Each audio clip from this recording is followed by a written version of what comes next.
देखा दूध वाली आवतिया। ए दूध वाली, आधा लीटर हमरो के दूध दे।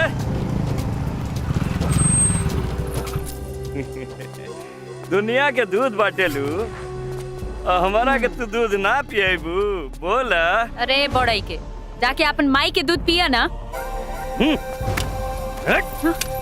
अरे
चल पैसा निकाल निकाल।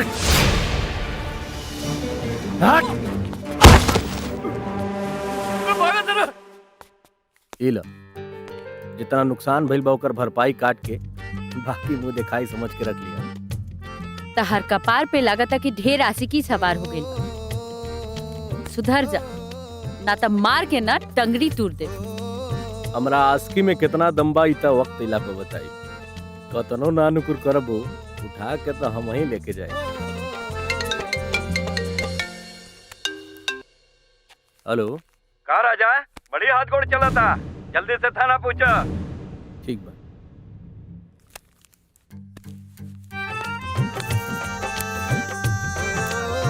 याद रखिए।